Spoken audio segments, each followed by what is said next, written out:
The atmosphere at Belmont Village is vibrant. We're a community built for life. We thrive and promote independence, engagement, social activity. It's an environment where we want our residents to have fun. And the beauty of it really is it allows our residents to age in place. They don't need to move. This is home.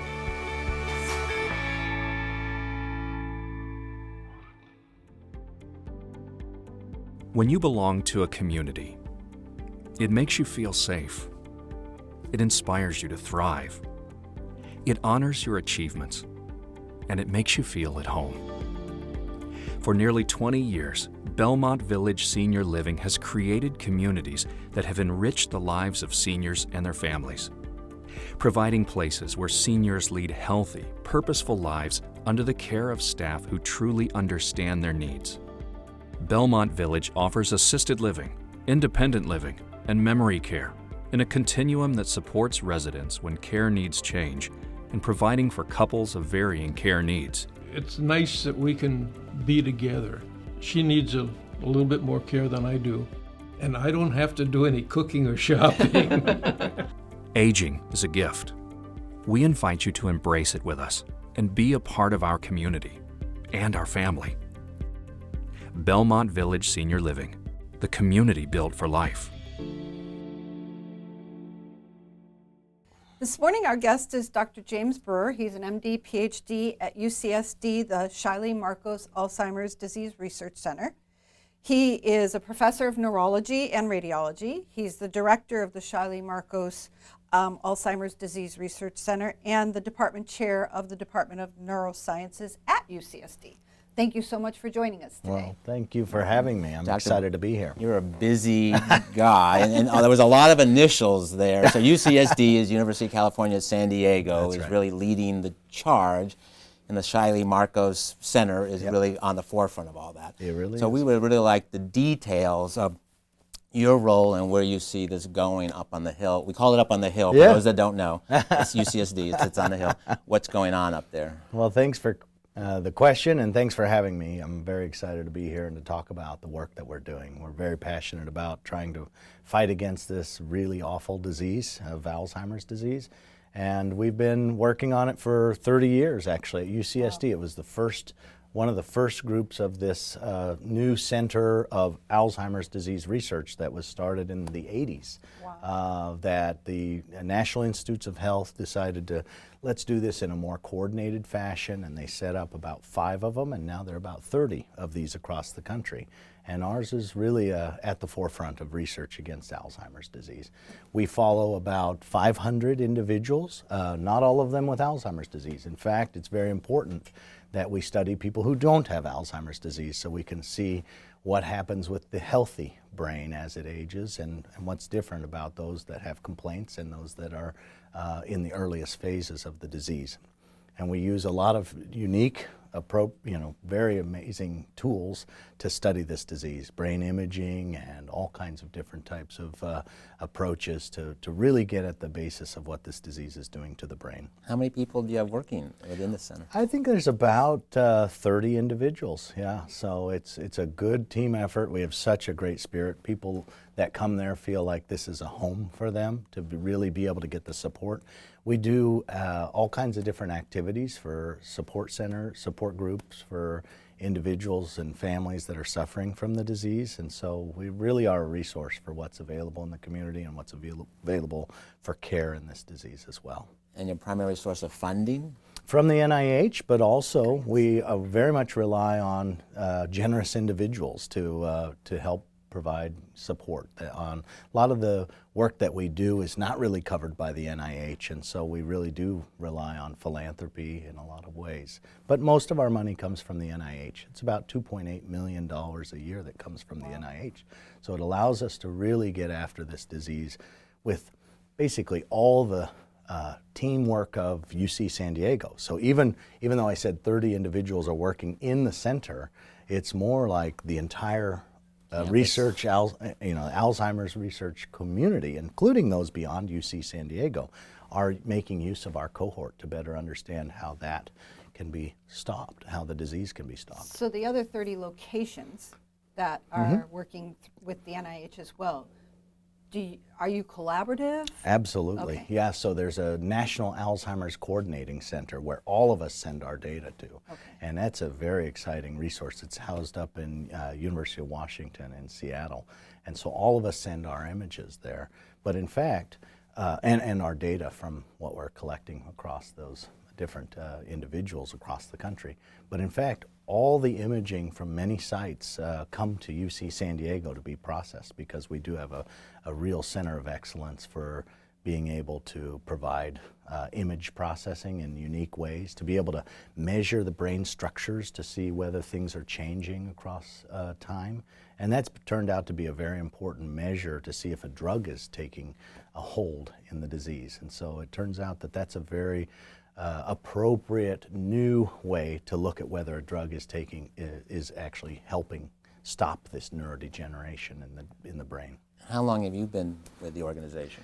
Well, I've been there for 12 years. Only in the last year have I taken the directorship, but I've been on their clinical core as a neurologist for 12 years. It was really started under really my hero, Leon Thal, who unfortunately died in a plane crash almost 10 years ago now. Actually, it's almost exactly 10 years ago. It was a real loss for the field because he was an absolute visionary.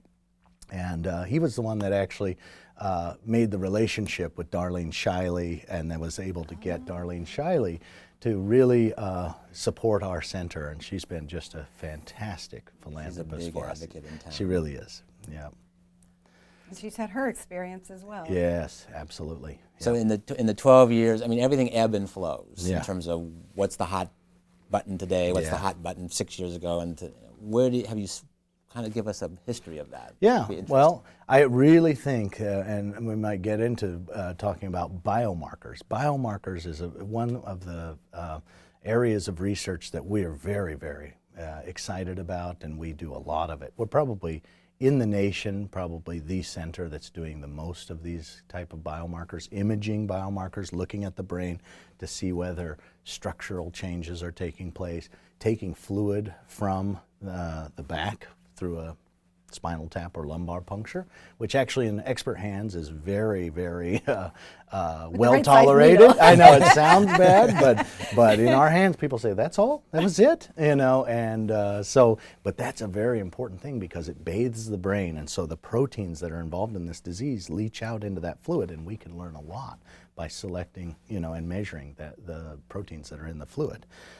We also do PET imaging, which is called positron emission tomography, which is a way to actually directly look at the proteins that are going awry in the brain of patients. And this happens 18 years is the belief. That's 18 years before the cognitive complaint takes place. And you can look in the brain and see these proteins. Now, I say that that's a blessing and a curse, right? The blessing is if we could stop this disease, we will be able to see that protein way before the neurodegeneration takes place. And then we can stop this illness before even a person's having a complaint. The curse of it is, at this stage where we don't have something to stop it, we don't want to take individuals and just make them worried for 18 extra years by having shown them the protein that's in the brain. But it really is an important area of doing research. And so we handle that and work on that and bring people in and decide whether in people that don't have a complaint, we really don't return those results, although we oftentimes know whether they have the protein in their brain. And there are trials. Their choice not to know the results? Okay. So that there are trials now that will enroll people and we are doing it at the Shiley-Marcos ADRC, where an elderly person who has the protein can be randomized to a medication that tries to stop this disease and tries to pull that protein out of the brain. That's called the A4 study, and it's being run at our center. And you have to be 65. 65, apply, you know all I this. tried. Oh, yes. It really is. It's a very innovative trial and very exciting, and we're hopeful that starting the treatment that early, way before the other proteins go awry, we might be able to halt this disease. That's our hope. Is that a double-blind study? It is. Okay. So, in fact, so it's yes. similar to the study going on in Colombia. Oh yeah, oh yeah. So you saw the 60 Minutes Right, right, episode right. where, in fact, yes, where you really do know in these individuals.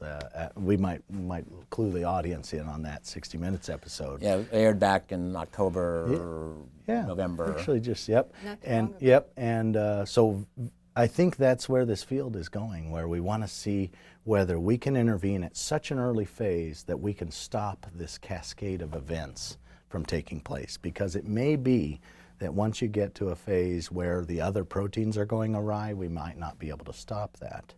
There was very recently, actually just last week, a reporting of results from one of our most promising treatments, and it failed. Was that Pfizer? Was it? It was a Lilly drug. Lilly. No, I don't mean to pick on Pfizer. called solanezumab. Yes. And so you might have seen the press about Yes, it. yeah. It was very interesting because they did 3 different trials of this, and in each one of them there was a slowing of the disease by about 10 to 20%. But it wasn't enough to cause it to be significant. It really, it sounds great, 10 to 20%. Well, it's such a slowly progressive disease that amount made it like 1 point on a scale, and it just was not, after 18 months to have a single point on a scale, not really enough to say that we should go through with this drug. But it might give us a foothold to say what is going on. If we could slow this disease, even put a little chink in the armor of this disease. Well, you know the expression, with every failure, you're one step closer to success. Yeah, you learn a lot from that, and I think we learned a lot from that. So if 1% over 18 months was really not valid, what percentage are you looking for in It that was 18-month so close. It really was close. We look for a certain threshold. That's basically, you got to place your bets. Otherwise, there's no, clear goalpost. Right. So the goalpost was almost hit, but it just was off by probably, a point, an average or so. But still wouldn't have been. Still, you just wish you would have gotten more than that. But maybe it does. It certainly does teach us something about this disease, and we'll learn more as we keep trying these Now, drugs. do the pharmaceutical companies coming to you to say, what are you guys doing and how can we help? Absolutely, Okay, absolutely. So, in fact, one of the centers that was started at UC San Diego in 1991, called the Alzheimer's Disease Cooperative Study, is really a leading place for people to learn about how to do trials. And now, as you may have also heard from the news, we have another center called the Alzheimer's Therapeutic Research Institute, both of these in San Diego. So essentially, the hub of Alzheimer's disease research is here in San Diego. I mean, no doubt about it. And so it's a very exciting place to be for someone like me who's been interested in this disease for, I guess now going back almost 27 years. I started wanting to do this when I was an undergraduate, and I stuck with it. Do you see the elimination of the disease or just the way to manage? I mean, what's the mission? I hope elimination. I mean, Elimination, right. absolutely, because if we're learning so much about the molecular bases of this disease, that we should, with these smart neuroscientists. In fact, again, UC San Diego and the Mesa, the highest concentration of neuroscientists in the world. And so if we have these brains all working and saying, I know this is the process, we should be able to get on to this disease and eliminate it, because we know what molecular cascade is taking place. So let's just do whatever it takes to stop this cascade from taking place. So when you have a medication that you feel is actually going to work early on, will your subjects in your studies become younger? Yes, I think, and that, there's so much to this disease. It keeps throwing curveballs at us, and it really, really is hard to stop in the later phases of the disease. And so a lot of the trials have kept pushing earlier, right? So we want to start doing diseases in the phase called mild cognitive impairment, meaning that person is still able to do everything they used to be able to do, but they're saying, gosh, I really am having problems with my memory. And that is definitely a group that we are seeking to study at the Shiley-Marcos ADRC. So we really do hope that your audience calls the number that's posted on the screens, Yes. and Call to looks at the action. website, and please really do participate. We really are seeking. So you are still, you're not Absolutely. over. Oh, we are seeking more people. We want people in this cohort for sure. Not yet. I'm close. We really do want participants, and healthy participants and those with cognitive complaints. One of the challenges that I see, though, also is that at the later phases of the disease, which is a very difficult time of the disease, there are fewer and fewer trials for those individuals, because everybody understands it's very hard to stop this disease at those late phases. So we hope that we might be able to come up with other approaches that could at least make use of the knowledge that comes from the patients that are even in the later phases. Well, but in the later phases, you don't always get a responsive person really either. is. I mean, It really is. So our center, as well as all the nation's center, has been shifting towards those very early phases, and so that's the group that we're seeking to recruit: healthy individuals, people with cognitive complaints, and those with the very mildest phase of the disease, where they're still able to do everything that they used to be able to do. Is there a reason why not 50 to 65? Because that seems to be a trend. I think early. probably, what we do, in fact, as folks call the number and go to the website, they'll see that one of the things that we are very, very kind of insistent on is that we want to be able to have a commitment to that individual throughout their life. That means we're going to follow them. Can be 30 years, and then if it's a 50-year-old, we're going to be following them for 40 years, because we want to get the brain at the end. When the person does die, we ask to get an autopsy to really confirm our work and say, were we correct? Is there any of these bad proteins in the brain? So that means we have to really be selective in terms of, and a person that commits to our research is really part of our family. Then really they'll see it, that they'll be coming there every year, many times for years and years, and we've developed a relationship with them. And Do they all with their meet families. each other? I mean, A lot of times they do, yes. We do open house events, we do support groups, as I mentioned, and out and about, and a lot of different events. But certainly we give an update about the research every year, and just so it's a really nice Can group. someone give directly? I mean, you're a nonprofit within the UC. Absolutely, So especially at the end of the year. It's a good time to think about Shiley-Marcos, Ph.D. Good. Right at the camera. Right at the camera. Shiley-Marcos, Talk to your estate HRC. planning attorney and put that. So It really is helpful for us. It really, really is helpful for us to have that kind of flexible funds to be able to make sure we can recruit this top talent. We look across the nation and say, who's the most exciting person to recruit to our team? And with those kind of funds help us a lot. Yeah. Well, Dr. Brewer, thank you so much for being here today. You are a wealth of information, and this is just really something that is very on top of a lot of people's minds as we are aging. The children of the seniors, the children themselves who are now baby boomers who are reaching 70 years of age. And what UCSD and the Shiley-Marcos Center is doing, congratulations on becoming the director. That's quite an honor, and because I know you have a lot of people. Yes. A lot of personalities. It's a lot of work A lot to of do. personality doctors. We have a memory screening day coming up in January, so it's a great place for folks January, to come so they can reach out to you and to learn about our center. Come to our memory screening day and kind of get a sense of what we do. We'll be back with more Senior Stay or Go TV. When you belong to a community, it makes you feel safe. It inspires you to thrive. It honors your achievements, and it makes you feel at home.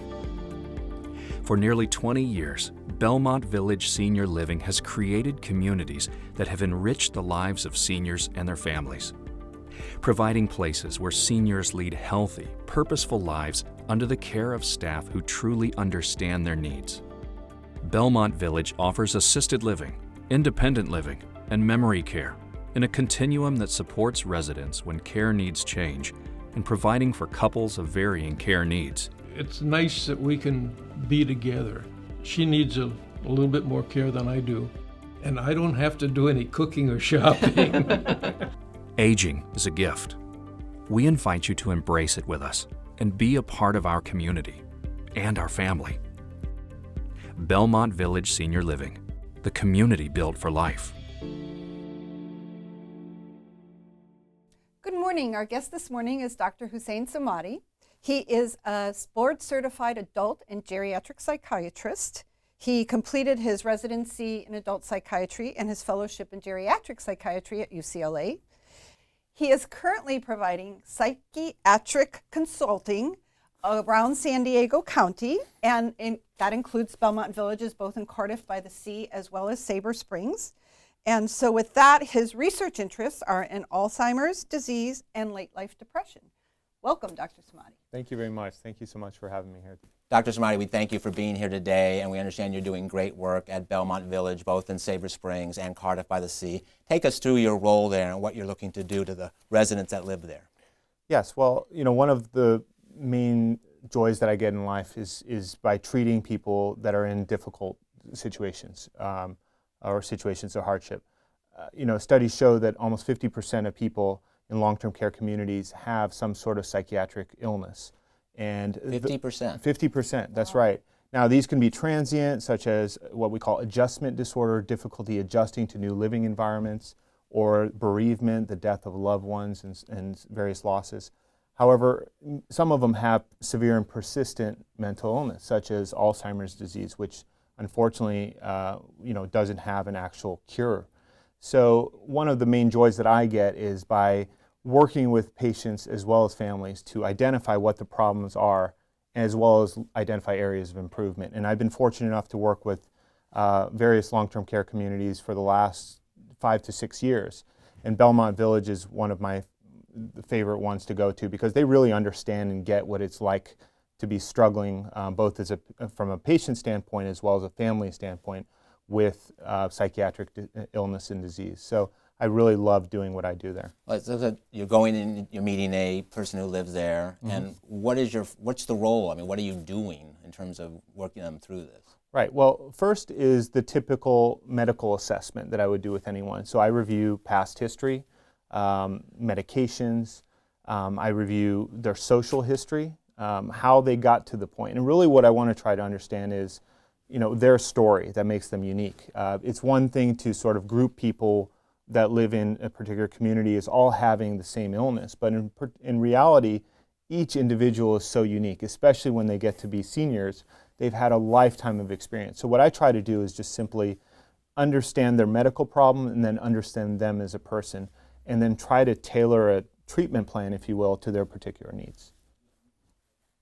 So I've unfortunately or fortunately lived this, but I think looking back, there's so many things we could have or should have done differently. Right. So when one begins to notice that mom or dad has some cognitive impairment, Right. what do they look for? How do they handle it? To try and bring someone in like yourself when mom and dad are still living at home. Right. You may have siblings who don't agree with you. Right. You may have mom and dad who don't want to speak with you. Right. What are your suggestions into getting around all the emotions that are tied in with that? Right.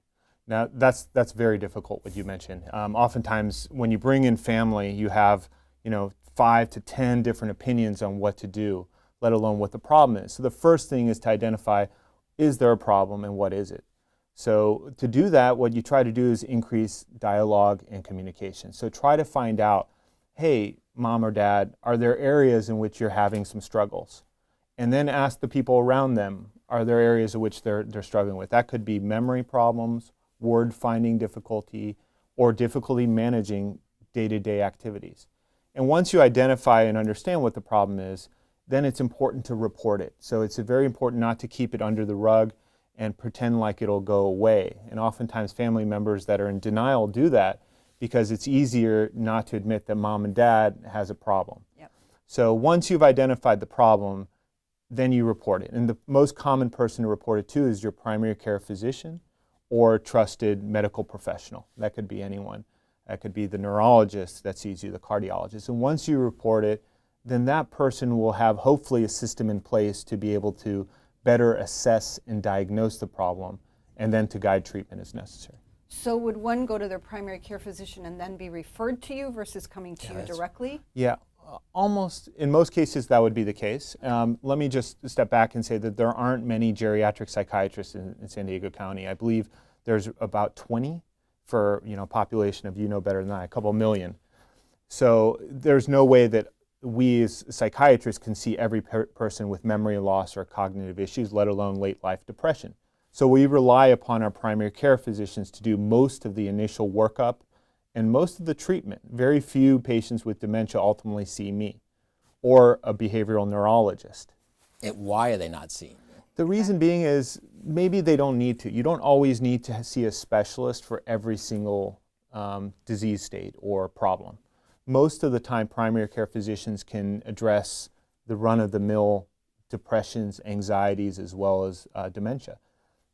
Where I get involved is when conventional treatments have not worked, or they really need sort of specialty workup for those rarer cases of dementia or those harder to treat, i.e. those with behavioral problems, wandering, agitation, resistance to care, or with comorbid depression and anxiety that's not properly addressed.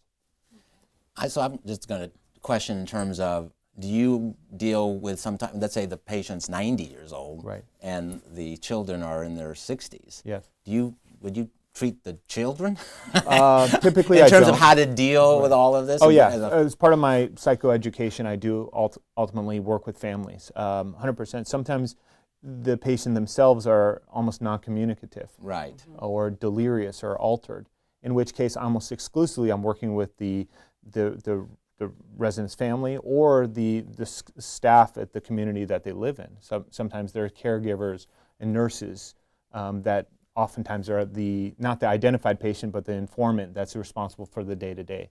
So I work with not only the patient, but the whole system in which they live. Now, obviously, every outcome you're looking for a different outcome, but is this a combination of prescription medication and therapy dog, or what are we looking to do? It depends on the areas of their capacities, right? So if a resident or an older adult is in their early 60s or 70s or even in their 90s, but they're just having some late life anxiety or depression and they're cognitively intact, I'll oftentimes recommend perhaps medications, perhaps psychotherapy, and sometimes both. And by psychotherapy, I'm talking about weekly or bi-monthly sessions with a therapist, and I work hand in hand with a very good therapist or psychologist. I typically don't do therapy myself given time constraints, but then what I'll do is I'll work with them to develop an entire behavioral plan, and that'll usually include a combination of medications, therapy, as well as education. Oftentimes issues can be addressed, I find, just by talking to the families and residents about how better to address their needs instead of even doing the more medical model of medications or therapy.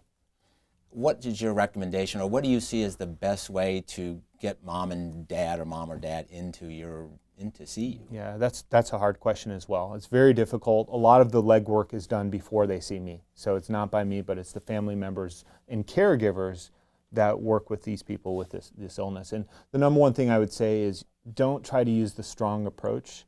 Strong approach, especially for people that feel themselves being compromised or losing their faculties, becomes they become very averse to that. So I would use what's called the empathic approach, and that means, Mom or Dad, I love you, I care so much about you, and it really pains me to see you in this state. I worry, and just be honest and frank, I worry about what happens when I leave you alone. Do you mind, coming with me, and I'll help you make the appointment to see your primary doctor to address this? That approach is much more effective in most cases to pretty much anything when you're trying to move somebody towards action, rather than you're going to go, you have to go, and that's the way it is. That's what Patty does to me.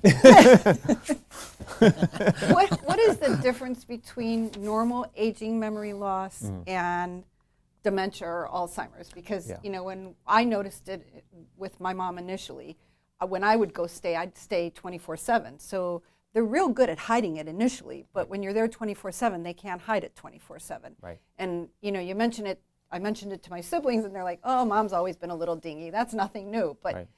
there was more to it than just the normal forgetfulness. Right. So normal aging, or as we define it as age-associated memory impairment, it happens. Now look, I wish I could say that people's cognition gets better with age, but in most areas, except one, which is verbal fluency, which is the ability to maintain social functioning and social relatedness, that actually stays the same, if not improves over time. but pretty much all other areas of cognition, so processing speed, visuospatial ability, and memory do decline with age. Now, there's a difference between that and the disease state known as, for example, Alzheimer's. Alzheimer's is a condition where you actually get protein that misfolds and builds up in various parts of your brain. So it is a disease. It is not just part of getting older.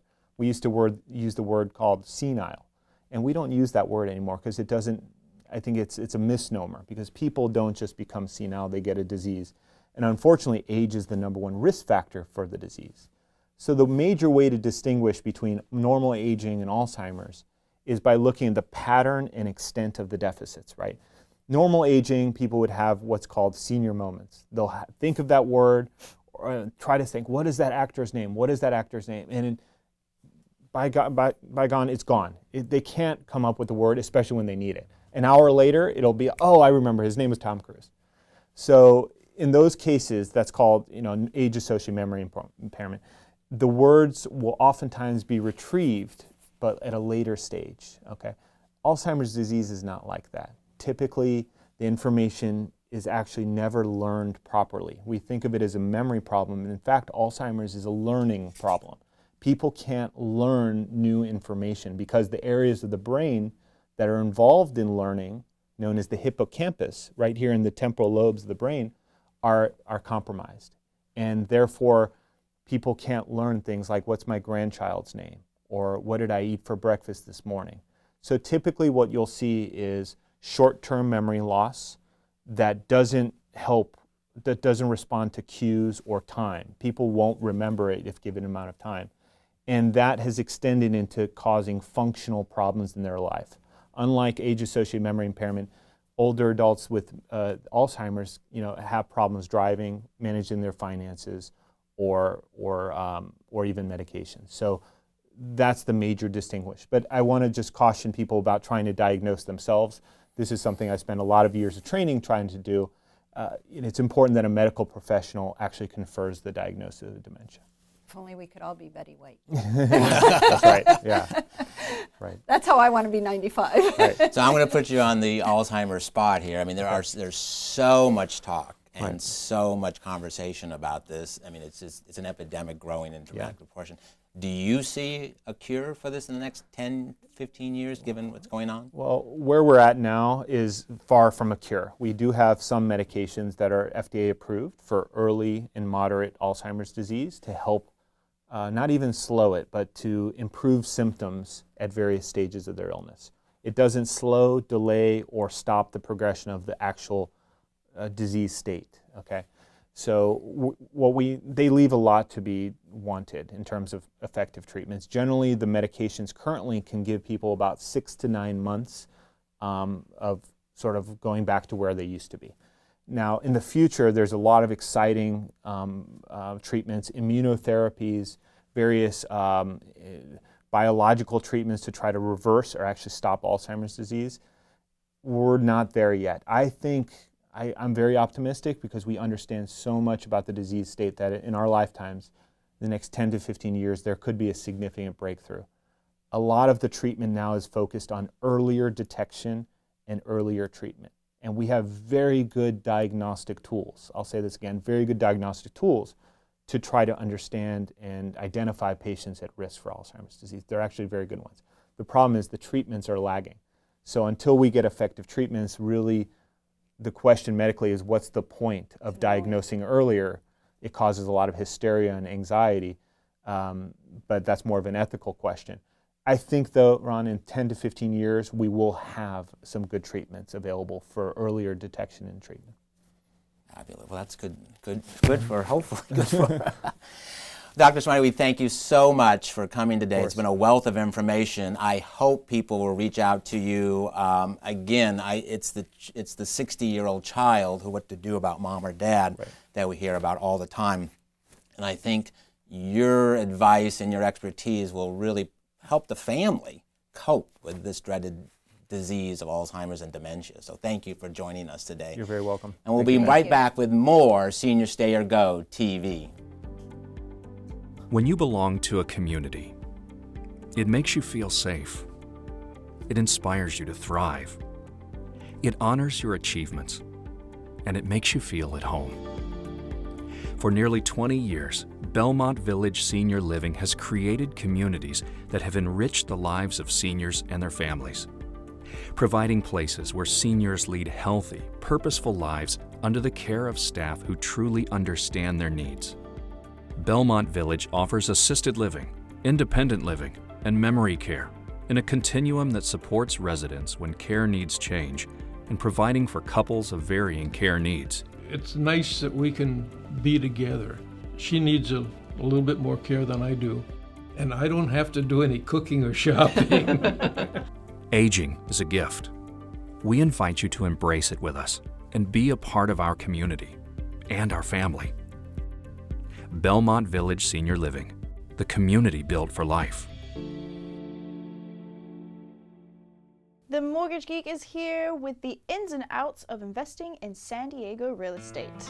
Let's welcome from Cornerstone Mortgage Group, the president, Sean Cahan, with his guest, loan officer, Michael Zhao. All right, here they are, the dream team, the Cornerstone Mortgage Group. What's up, fellas? Michael, great to have you on the show. Thank you very much. I appreciate it. Thank you. Sean, the Mortgage Geek, you've been here many times before. Absolutely. Yes. Yeah. Once or twice. Yeah. You know, spread your knowledge. Mortgages, real estate. Hey, investments. Yeah. Investments. Yeah. Great topic. Tough time, though, right? I mean, that's the thing. You know, you get to the what people would call the higher side of the curve in the market, which is kind of where a lot of people think we are right now. Mm-hmm. Investments start becoming few and far between. We talk about cap rates, and people are looking at. I mean, you know, people say 3, or I saw a flyer for a 4-unit investment property, and the advertisement on it was that the cap rate was 4.2%. Ah, wow, that's amazing. That was the selling point. That's a market rent.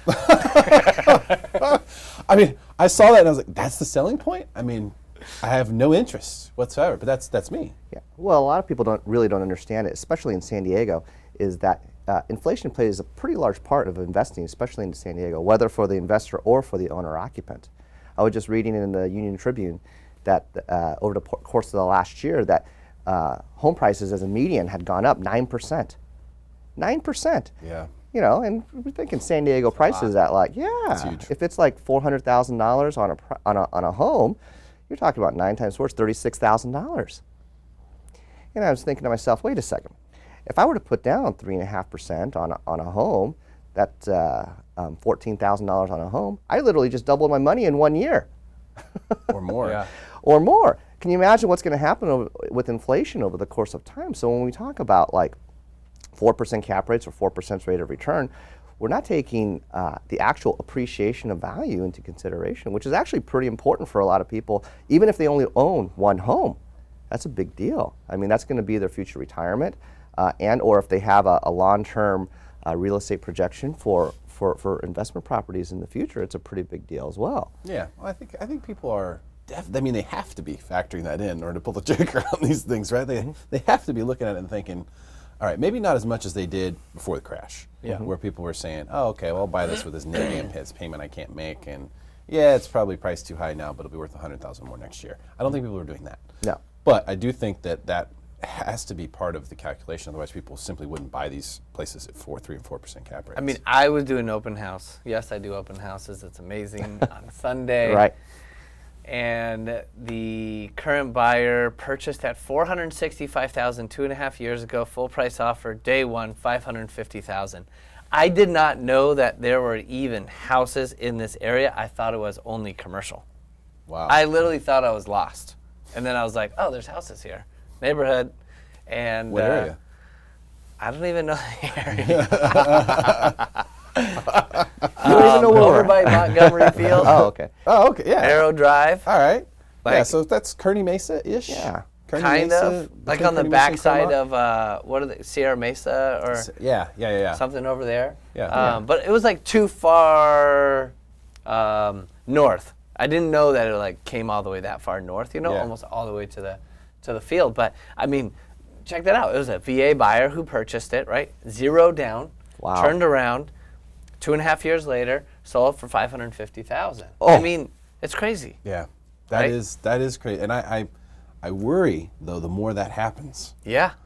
The more you hear those stories, the more I get concerned. Because the more it spreads, that you're going to make $100,000 in a couple of years or whatever it may be. He bought a flip. His bought a house flip. was a flip. So he bought it at the top of the market when he bought it because it was a flip. Wow, that's amazing. Well, and I'm sure now he bought it to live in it. He did. So I'm sure at the time he wasn't thinking, I'm going to sell this in a couple of years and make 90 G's.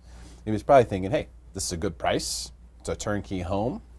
Let me go ahead and get into it. And then demand, the laws of supply and demand in San Diego real estate work, very forcefully, violently, almost like the ocean, unrelentingly.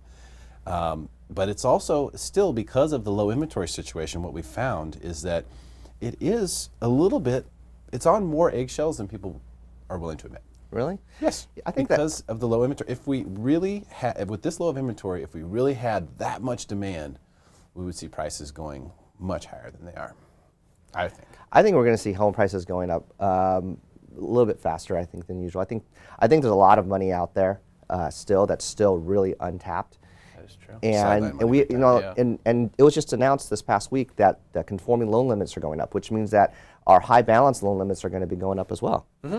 And so that's going to make purchasing much easier, not much easier, but it's going to make it a little bit easier, at least for those who want to purchase in San Diego, even for the first time. And I think that with the limited inventory, I think that there's going to be still good job growth in San Diego County. I think we're going to see higher prices. If anybody who's listened to me over the course of this last year, I was telling everybody the sky was falling. I don't believe that anymore. Mm. And in So fact, you become very optimistic. recently I have. Okay. I believe that the jobs are going to be there, and I think it's not interest rates, even though we're going to see interest rates going up. I don't think it's Healthy. Yeah, I think it's very healthy. Higher interest rates means healthier economy, which means that there's going to be jobs, which means if there's jobs, then people are going to be buying. Yeah. If you buy something, I don't care when you buy it, real estate wise, especially in San Diego, 30 years from now, when you own it free and clear, it's going to be worth tremendously more than what you paid for it. Absolutely. Oh, yeah. Tremendously, probably shockingly more. So if you know that going into it, then maybe the strategy just needs to change up front. Like when you're buying that first house, you're not selling it, you're renting it out or something along those lines, a different strategy. But if your goal is really to buy, is to really have a free and clear property in the future, why wouldn't you want to get that closer by buying multiple properties now, knowing that real estate prices with inflation is going to be increasing? If you're a veteran here in San Diego and you put no down on a property, and then you kept that mortgage without refinancing it, and then you decided, hey, 5 years from now my family's a little bit bigger, so I'm going to keep my VA loan on it because it's at 3% or 3.25% or whatever the rate would be, and then you just go FHA, you have your 3.5% down, and then you're going, okay, well, my kids are another 5 years older, I want to buy another house, and and interest rates have gone up, so I'm going to keep my 5% loan. Then you go in and do a Freddie Mac loan or whatever type of loan, add another 5% down. Now you've got the minimum down on 3 properties earning the same rate of return as the rest of the real estate. Yeah. And that's what I mean. I think holding on does make sense for a lot of people. But we're so worried about everyone. I mean, the media has put on, and I'm not blaming the media. The media is intelligent, okay? They're the ones that are, helping the economy by refinancing, by constantly purchasing, by constantly buying and selling, and hey, you can make $20,000 today. That 20 grand is amazing to that individual because they don't see long term. But telling somebody to start thinking 20 years when they're already thinking 36 months is like too far away. Yeah. You know what I mean? And so that's why we gotta start thinking and getting out there and saying, hey, 36 months. Try to think just 60 months. Give me 5 years of your time. Right. You know what I mean? Can we think that far in advance? And that won't get you through all the hurdles, but it'll get you through a lot of them. But I mean, what we've seen is, 10 years is the number that really will get you pretty much through everything from stock market to real estate crashes. I'm talking about if you bought at the top. Years. If you buy at the top, about 10 years on average will be the amount of time you need, and you're going to be through it. That seems like an eternity for people when they're living in a house that's $300,000-400,000 upside down, as we saw in the past crash. It seems like an eternity, but in reality, nothing's changed. Right. No. Once you buy the house, nothing's changed. If they valuate it less, your taxes go down. You get a benefit for that. Yeah, your asset only costs a certain amount of money. Yeah. That's it, folks. That's it. So it is that simple. Yeah. But yet that far away because of the shorter term mindset and the idea. Now listen, no one went broke ever taking a profit. So, I mean, I get it. You bought your house in 2011. You're sitting there looking at it going, what are people paying for houses next door? Call our agents. Yeah. Sold. Yes, sell. But you have to live somewhere. That's the trick. And that's what you have to figure out. So if you're cool with that, you know, if you want to play the game, you want to try to time the market, you want to go rent a place, go for it. I can tell you with personal experience, it is much more difficult than it looks like. And you will watch the market run away from you at least once in your life, and it's going to be a painful 5, 6, 7 years while you're waiting for prices to go down and they continue to climb every month.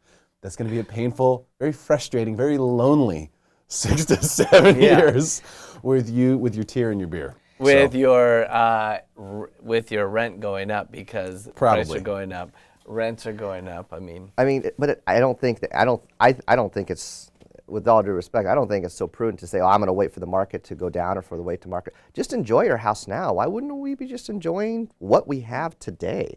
Totally yes, because inflation calls that in San Diego, at least over the last 100 years, eventually it's going to go up. Yeah. So why not enjoy it now? Very good point. Why would, it's not a matter of throwing money away. It's just, if you really, really want to enjoy your life and not have to worry about, well, the market's going up, the market's going down. Don't even look at it. Don't even look at it. Just buy now and enjoy your life. Yeah. The market will correct itself eventually. Right. And you don't have to be susceptible to it. And I don't think there's anybody that likes moving every 3-4 years. Yes, please hand me boxes every 3 to 4 years. No, that doesn't work that way. Well, great stuff, guys. Fantastic conversation. Really appreciate your time. Absolutely. Michael and Sean, the Mortgage Geek from Cornerstone Mortgage Group, you guys have really, this is a good discussion, something that we need to have more often, I think, as people need to become educated about these things. Absolutely. Stick around for more Smarter San Diego TV, where we guarantee to make you smarter than everyone else, commercial free.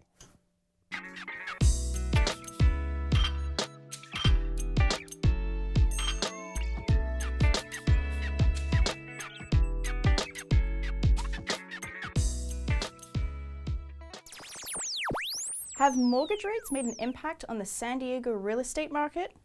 We have our breakdancing realtor on the set to let us know. Please welcome the CEO of Team Manzon, Anthony Manzon. Boom! Back in the house. I was like, you had it going. Yeah, I had it. I felt it there. That was cool. So, Anthony, thank you for being here. This is something that everyone has been waiting for. Interest rates to go up. But what was the impact going to be? I mean, we had real estate debates about this, and we discussed it. Oh, well, this is what's going to happen. So rates went up about 0.5%. Pretty significant jump. Yeah, in a month. It's quick. And I want you to tell us what the impact that had on the marketplace, because I think Chula Vista, down where you're a specialist, is a good marketplace to get a pulse on what's happening in the market. And if 0.5% was going to affect the market, that would be the one. So what say you on that? So crazy thing, since rates have gone up in the past month, I've seen escrows become more, I'll say fragile. I would say maybe this week alone.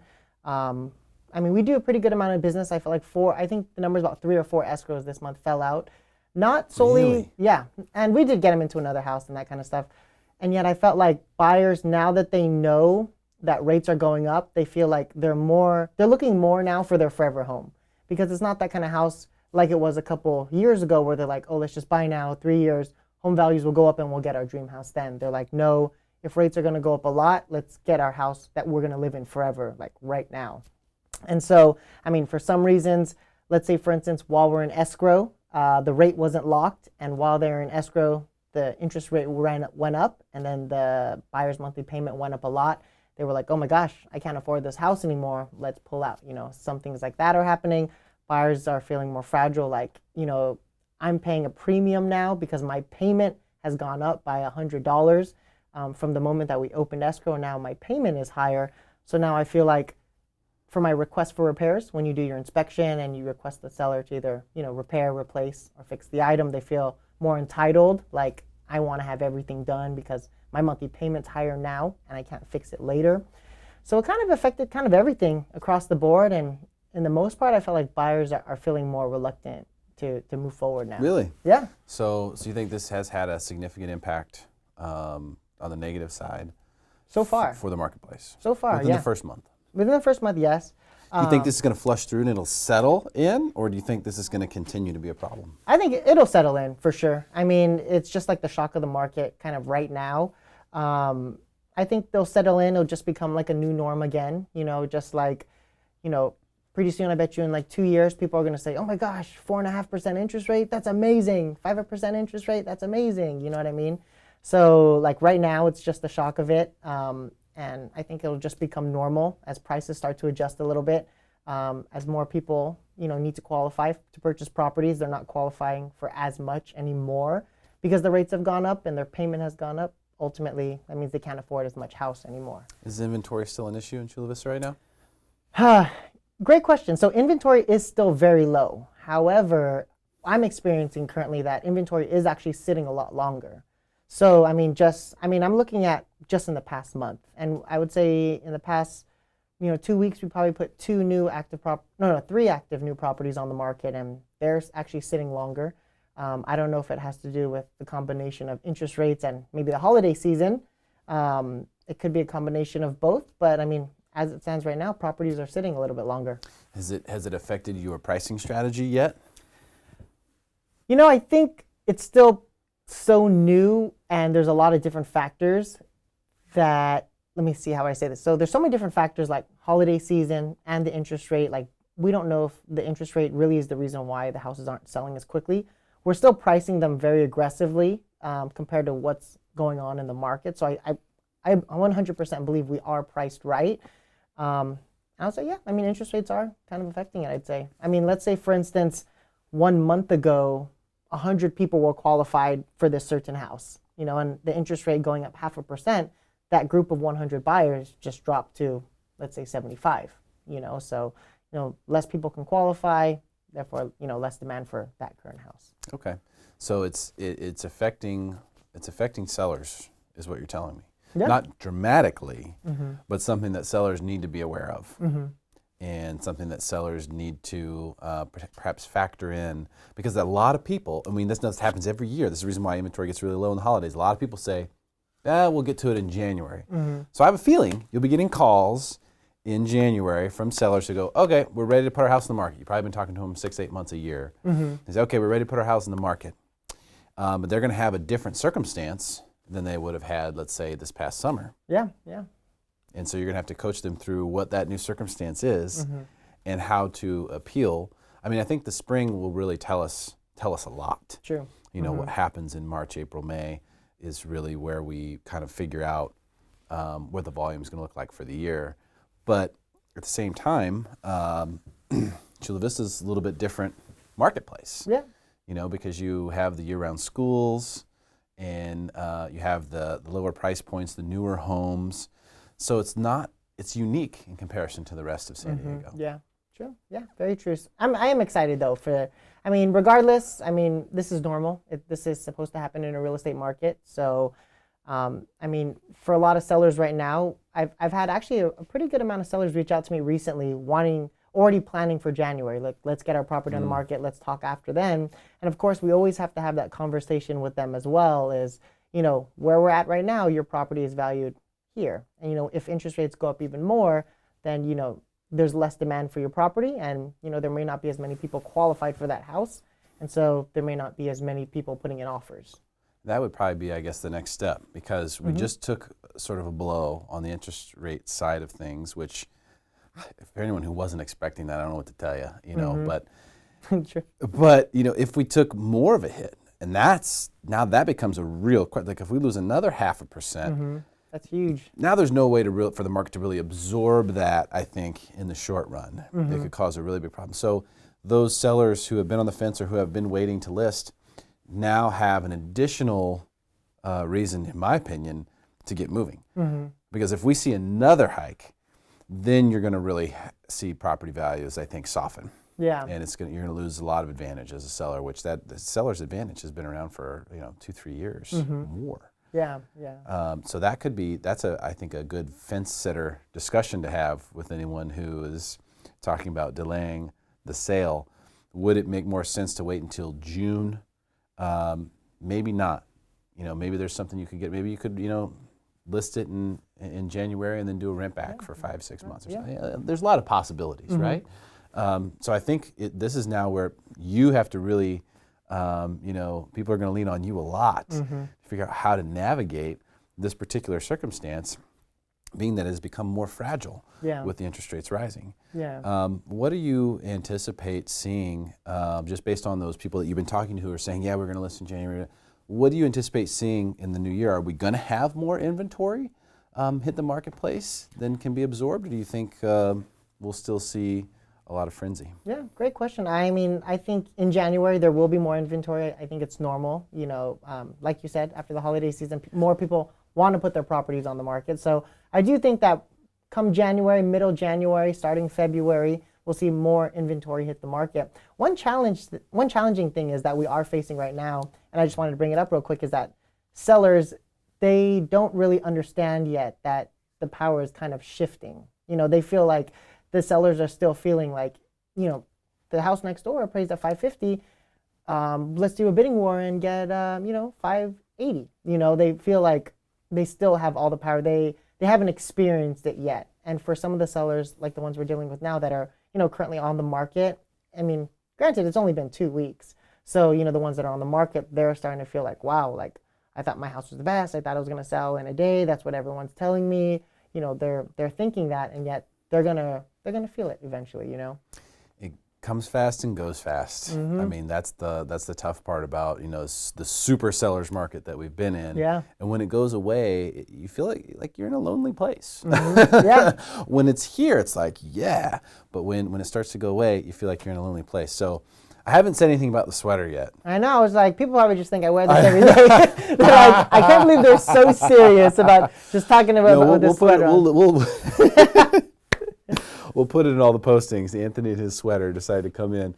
My sloth sweater. So the sloth sweater, I love it. But this is like the last segment of the year that we're shooting, 2016. Dang, it's been a great year. So I was just wondering if maybe we could get you to breakdance today. Dang. For you, Derek, and your last episode, let's do it. Yes. Let's do it. Let's do this.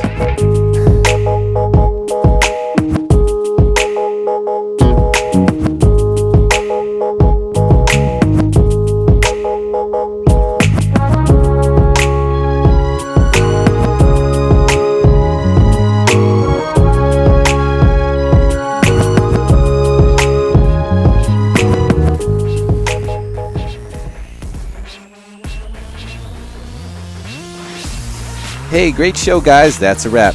Jade, what's your schedule look like? Do you mind breaking down the set? Not today, Derek. I'd love to, but there's waves out there. I gotta go. No, I can't either. I'm starting to get hangry and have way too much stuff to do today. Claudia, you've got this, right? Sure, guys. I would love to. I'll get right to work.